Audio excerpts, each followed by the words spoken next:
தமிழ்நாடு உள்ளிட்ட 5 மாநிலங்களுக்கும் தேர்தல் தேதி அறிவிக்கப்பட்ட உடனேயே மாநிலம் முழுவதும் தேர்தல் நடத்தை விதிமுறைகள் அமலுக்கு வந்தன. தேர்தல் தேதி அறிவிக்கப்பட்டதை அடுத்து திருச்சி மாவட்டம் முசிறி தொகுதிக்குட்பட்ட பல்வேறு இடங்களில் கண்காணிப்பு குழு மற்றும் பறக்கும் படையினர் வாகனங்களில் ஆய்வு மேற்கொண்டனர்.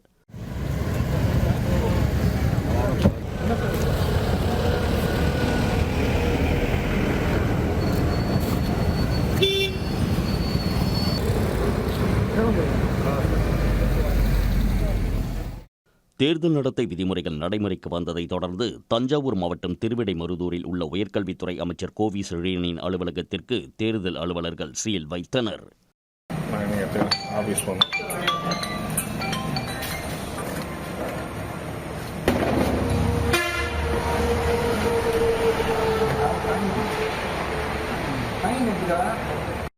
மதுரை மாவட்டம் திருமங்கலம் பேருந்து நிலையத்தில் ஒட்டப்பட்டிருந்த கட்சிகளின் போஸ்டர்கள் மற்றும் பேனர்களை தேர்தல் அலுவலர்கள் அகற்றினர்.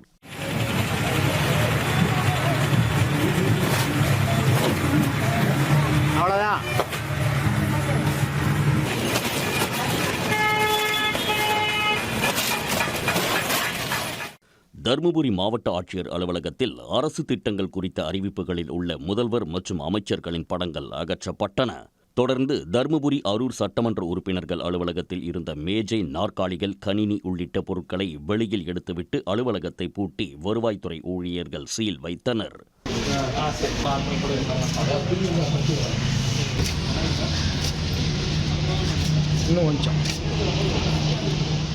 விருதுநகர் மாவட்டம் சிவகாசி மாநகராட்சிக்குட்பட்ட பகுதிகளில் பேருந்து நிலையம், பொது கழிப்பறைகள், பள்ளி வளாக சுவர்கள் மற்றும் தனியார் கட்டடங்களில் இருந்த அரசியல் கட்சிகளின் விளம்பரங்கள், சுவரொட்டிகள் அப்புறப்படுத்தப்பட்டன.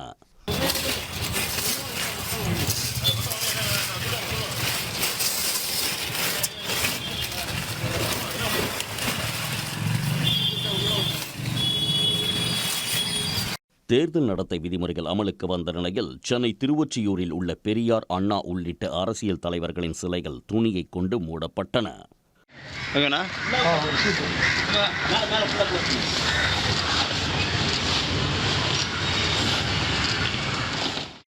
நாமக்கல் மாவட்டம் ராசிபுரம் அருகே கண்காணிப்பு குழுவினர் வாகன சோதனையில் ஈடுபட்டிருந்தபோது சேலம் நாடாளுமன்ற உறுப்பினர் TM செல்வ கணபதியின் காரை தடுத்து நிறுத்தி சோதனை செய்தனர்.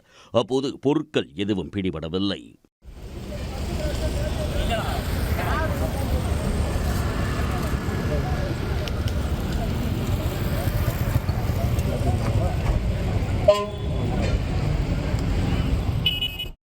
தேர்தல் நாள் அறிவிக்கப்பட்டதை அடுத்து கடலூர் மாவட்டம் காட்டுமன்னார் கோவில் அருகே நடைபெற்ற அதிமுக தெருமுனை பிரச்சாரக் கூட்டத்தை நிர்வாகிகள் பாதியிலேயே நிறுத்திவிட்டு கலைந்து சென்றனர். உடனுக்குடன் செய்திகளை தெரிந்து கொள்ள சன் நியூஸ் பெல் ஐகானை கிளிக் பண்ணுங்க.